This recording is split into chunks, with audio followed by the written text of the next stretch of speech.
Hello, everybody. Hi there. Welcome to A Drink with Live. We are so glad that you guys are here. Cheers. Does everybody have a beverage? I hope that was the assignment. Of course you do. Of course you do. Cheers. Cheers. And my name is Kat. In case you didn't know, I am your host tonight. And you picked a good show, people, because our guest tonight, she is on absolute fire. She is so sensational. I can't wait to bring her here for you to meet her. But before I get to her, I just wanted to just remind you what A Drink With is all about. You know, yes, of course, we want to sip a little something special and have a good time, but we also, this is an intimate space. This is a space to come as you are, where we can all connect. And, you know, we believe you can do good while having a good time. So that's what this is all about. So tag us. Mention us on social, take pics while you're here, and don't forget that you are a part of this experience, or an important part of this experience, because you get to ask questions as well. So we're all in this together. So get ready. A quick thank you as well to our sponsors at Think Protein Bars for making this possible week after week. So let's bring her in. I love this woman so much.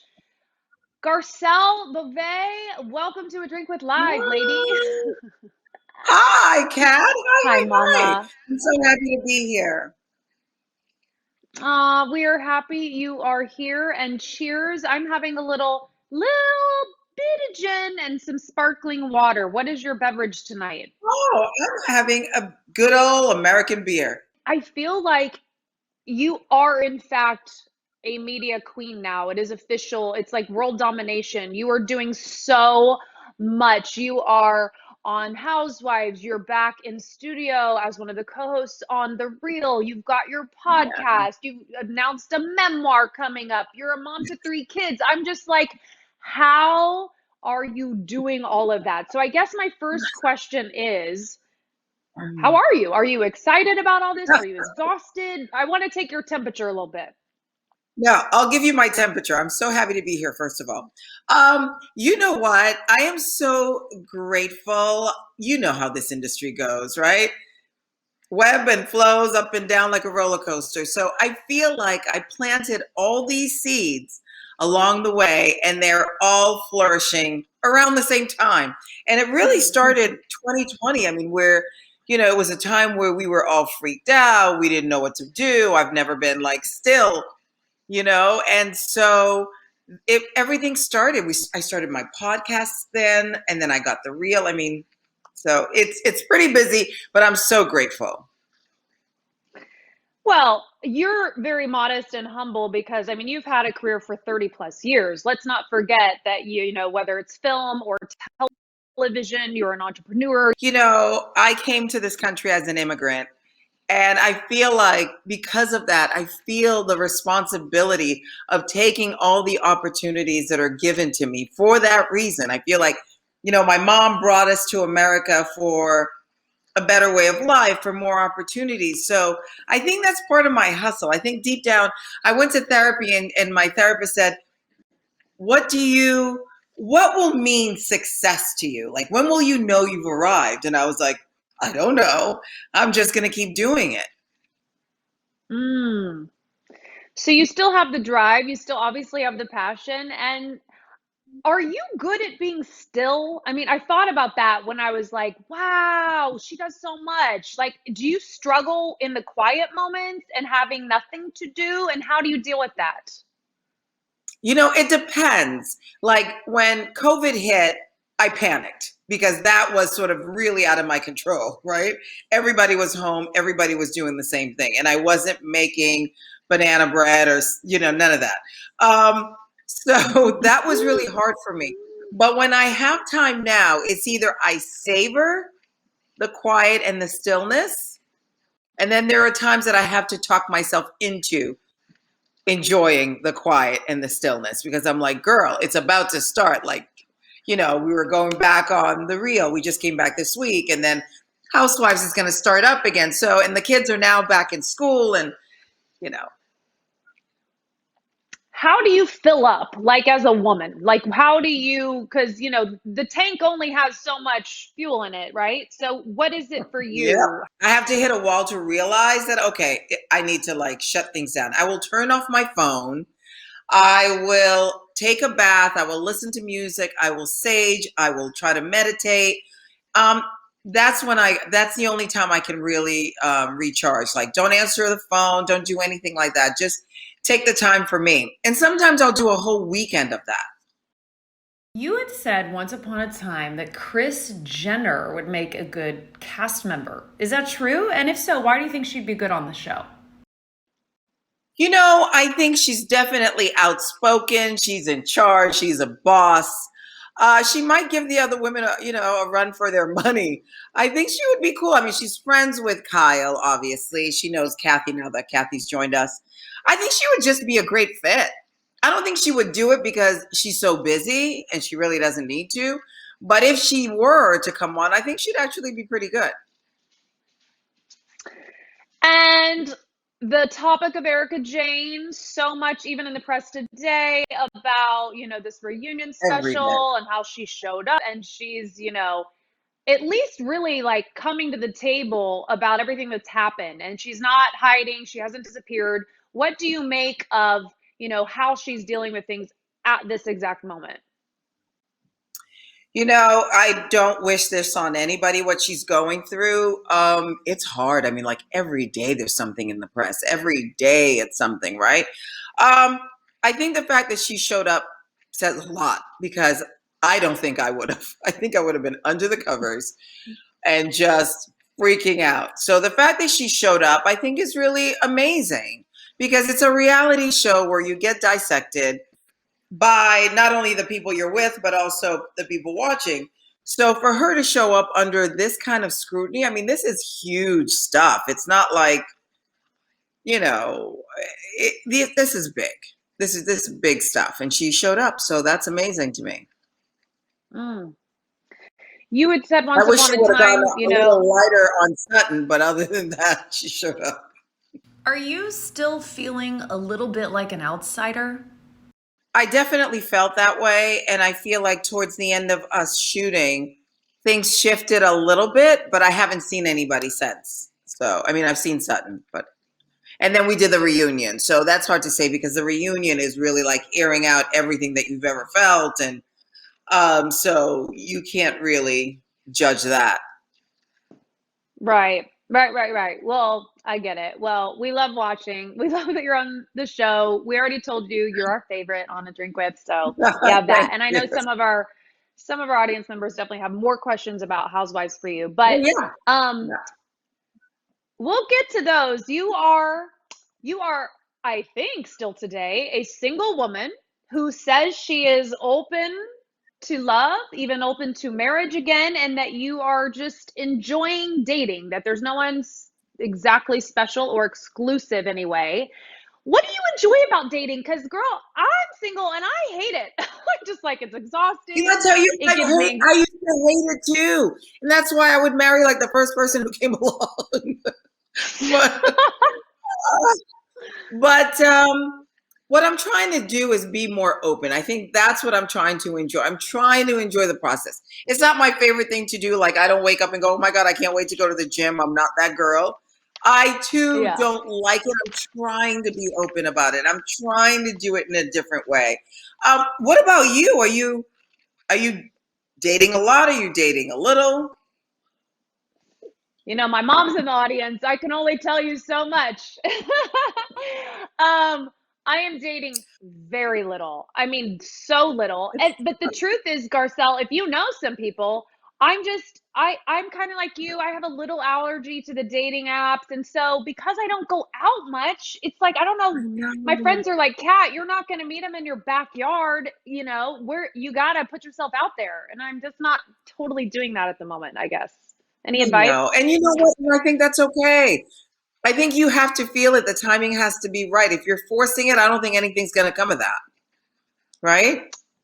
But that being said, a friend of mine who never went out, or if she went out, she just wasn't open to dating.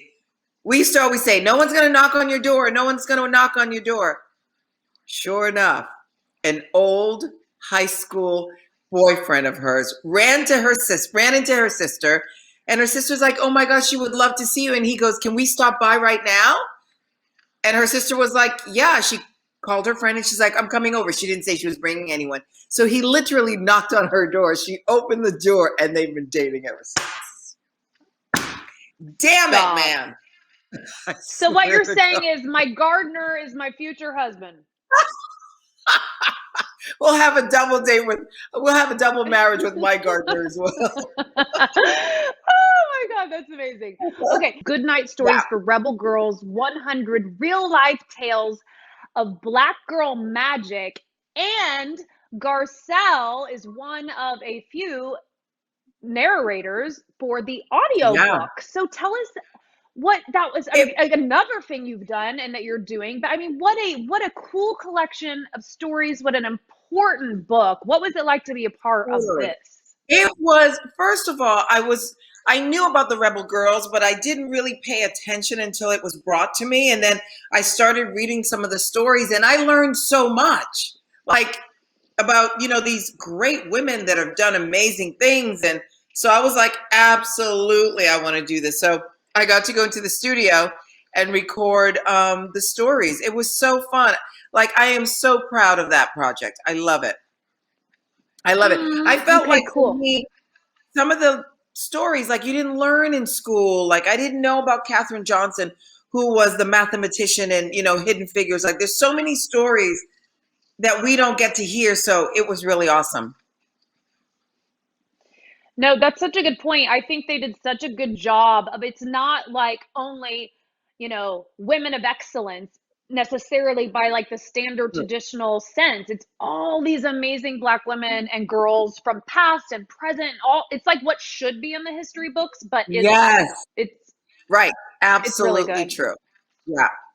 It's really, Thank really you for good. talking about it. Okay. Yeah. I was so excited when I learned that you were a part of it.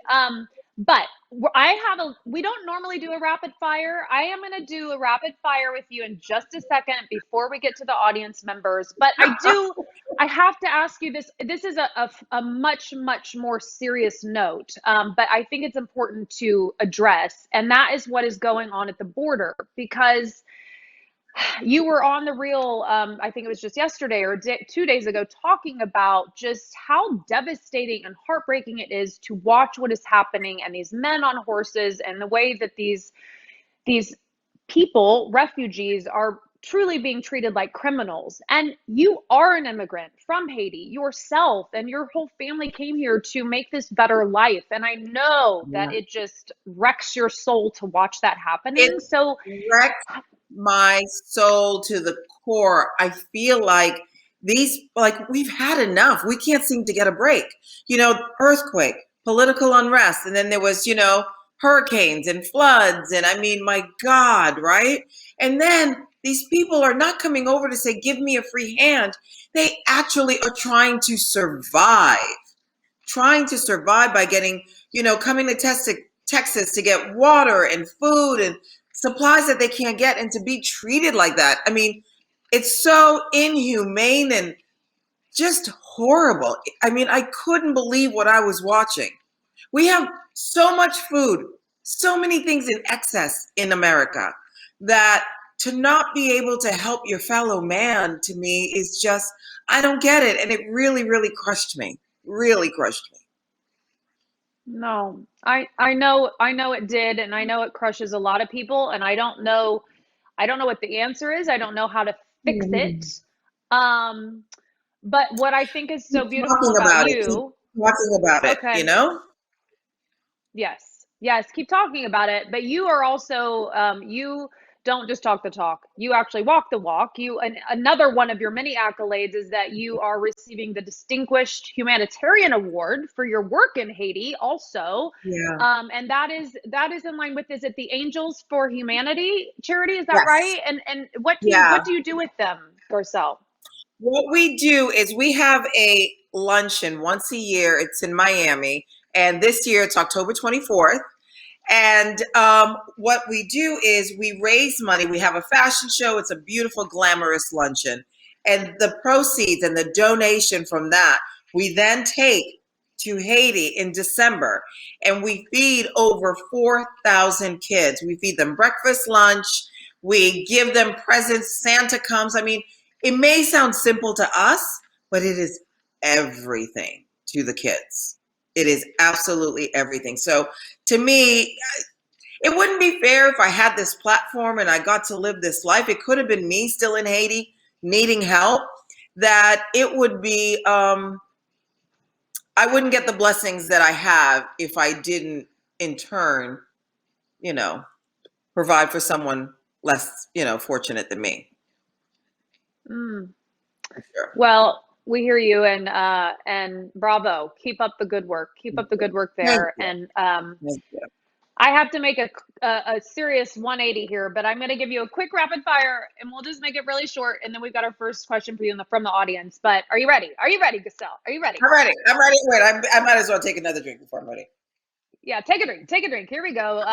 Rapid fire with Garcelle. Okay. One designer label you would want to be buried in. Oh my God, Donna Karen. One housewife you wish you never had to sit next to dinner at again. I cannot believe you're asking me that. Lisa Rinna. Least favorite domestic chore that you have to do at home. Laundry. Hate it, hate it, hate it. One male celebrity that you haven't met, but you sure would like to. No, Brad Pitt's always on my list. Although I did meet him, but I was on a date and I hated that. I swear I wanted to shove my date out of the way. I was like, Brad Pitt is in the room and I'm in the date? Get out of here. The most important virtue that you are trying to teach your boys. Oh, only one, compassion. One red carpet fail that sticks out in your mind over the years. I wore I think a rainbow colored poncho back in the day. That was horrible. It's still on the internet, so if we Google it, we'll find it. I'm sure. Okay. What is one naughty snack food that you run to when you are stressed? Oreo cookies. Last famous person that you texted? Halle Berry.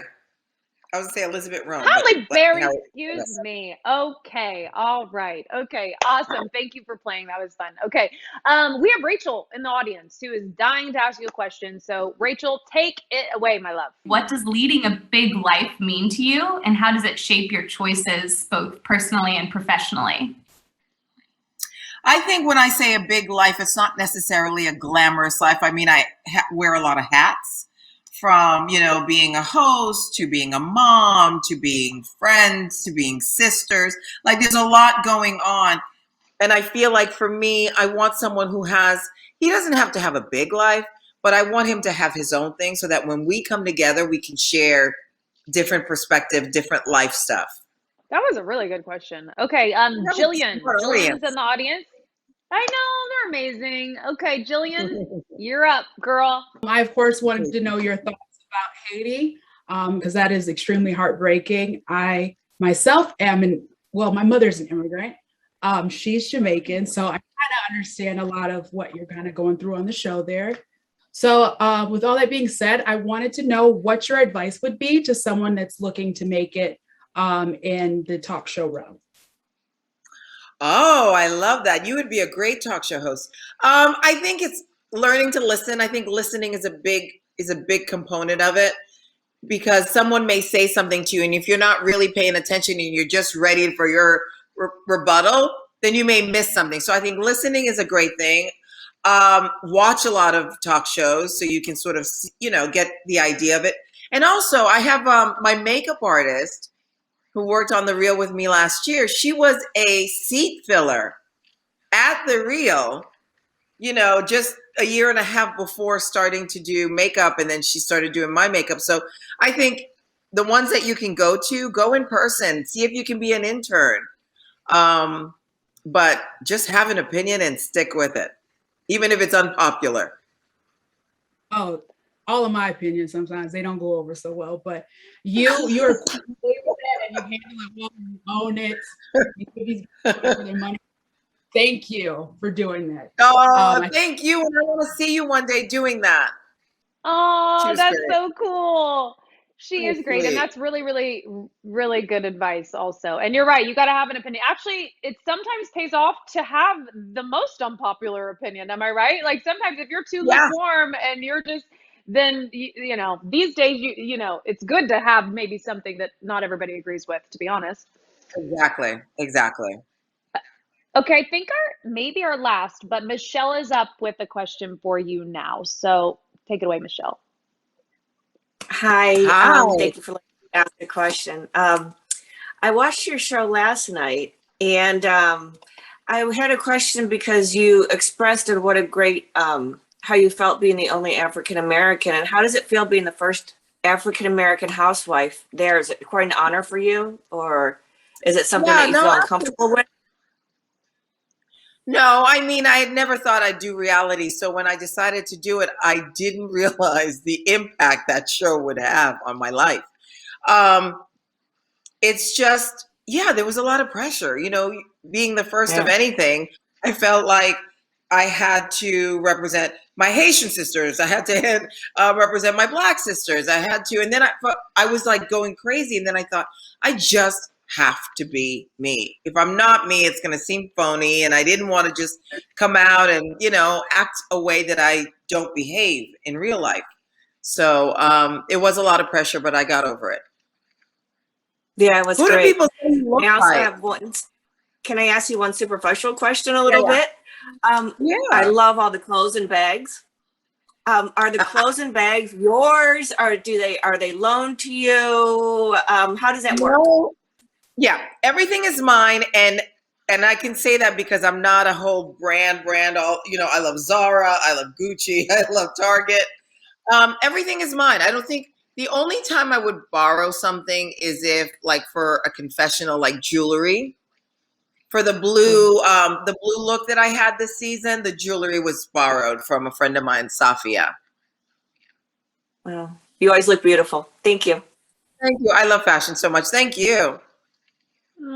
I heard you say in an interview once, Garcelle, you're like, if I'm packing like for a weekend with my girlfriends, I'll pack like 5 outfits. If I'm packing for a weekend with the housewives, I pack 200 outfits. Exactly. That's a lot of pressure. You gotta compete. You gotta compete with all those girls. Oh man, that's a job in and of itself. Okay, I lied. We have one last question. It is from Jonathan. We're gonna bring him up to bring it home. Our last question. Go ahead, Jonathan. Hey, Garcelle. I just have a question. Hi. When is your memoir coming out? I'm so happy you said that. We are doing a cover reveal in a couple of weeks, and then the book comes out next year, but early next year. Nice. I'm looking forward to reading it. Oh, you're so sweet. Originally, we were going to call it Finding My G-Spot, but that wouldn't clear with Amazon. So the title now is Love Me As I Am. It's so funny you said that, Garcelle, because I was going to announce the title and I thought, oh, that's brilliant. G-Spot, Garcelle Spot, get it, love it, not happening. Okay. Not happening. Well, anyway, I'm sure it's going to be fabulous. You're just all the things, and we thank you for taking any kind of time because we know you don't have a lot of it to spare. And just thank you for being such a thoughtful, well-rounded, cool, kick-ass human being. We love you. Thank you. And I say right back at you because you're doing beautiful things as well. Oh, thank you. You guys, go to adrinkwith.com. You can see this all back very soon. Watch Garcelle. And yes, cheers. Have one more sip of beer. Where's our audience? Let's do one last toast with everybody who came out tonight. There you go. Cheers, everybody. Bye, guys. taking the time. Lots of love. Be well, Garcelle. Take care, everybody. You too, Thanks for Kat. tuning Thank in. you. We'll see you next time. Bye.